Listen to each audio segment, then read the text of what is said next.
નડિયાદ શહેર કોંગ્રેસ સમિતિએ મહાનગરપાલિકા તંત્ર સામે કર્મચારીઓના હિત અને આર્થિક ગેરરીતિઓ અંગે ગંભીર આક્ષેપો કર્યા છે। કોંગ્રેસ પ્રમુખ હાર્દિક ભટ્ટે મ્યુનિસિપલ કમિશનર અને કલેક્ટરને પત્ર લખીને કર્મચારીઓના પીએફ, બોનસ, ગ્રેચ્યુઇટી અને લઘુત્તમ વેતન સહિતના હકોમાં બેદરકારી અંગે સ્પષ્ટતા માંગી।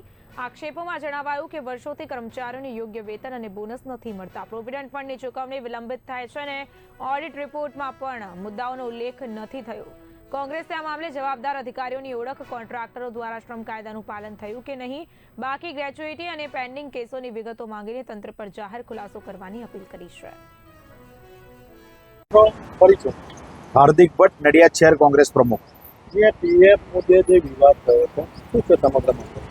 વર્ષ 2025 થી અમે પૂર્વની નગરપાલિકા અને હાલની મહાનગરપાલિકામાં વર્ષ 2011 થી કામ કરતા કર્મચારીઓ માટે વારંવાર તેમના નહીં ભરાતા પ્રોવિડન્ટ ફંડ, લઘુત્તમ વેતનથી ઓછો પગાર આપવામાં આવે છે તેના ડિફરન્સ માટે, બોનસ આપવામાં નથી આવ્યું એ ચૂકવવા બાબતે, અને મહત્વના કર્મચારીઓના ગ્રેજ્યુટીને છૂટા થયા અને ગ્રેજ્યુટીને પૈસા આપવાના બાકી છે તે બાબતે વારંવાર આવેદન આપવામાં આવે છે।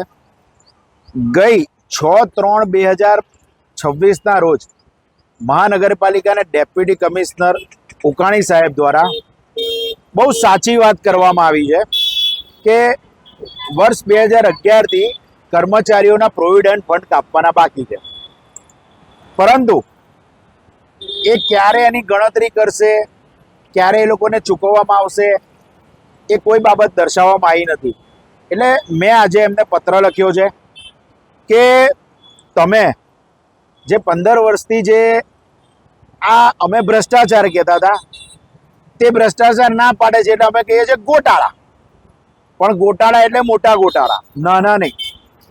તેઓએ આટલા વર્ષોથી કર્મચારીનું પીએફ કેમ નથી કાપ્યું, આનું ઓડિટ કરવામાં જે દર વર્ષે આવે છે તે ઓડિટ રિપોર્ટમાં આ વિશે કોઈ ઉલ્લેખ કરવામાં આવેલો છે પીએફ નહીં કાપવા બાબતે કે નહીં? આ લોકોને કર્મચારીઓને બેંકમાં પગાર આપવામાં આવે છે કે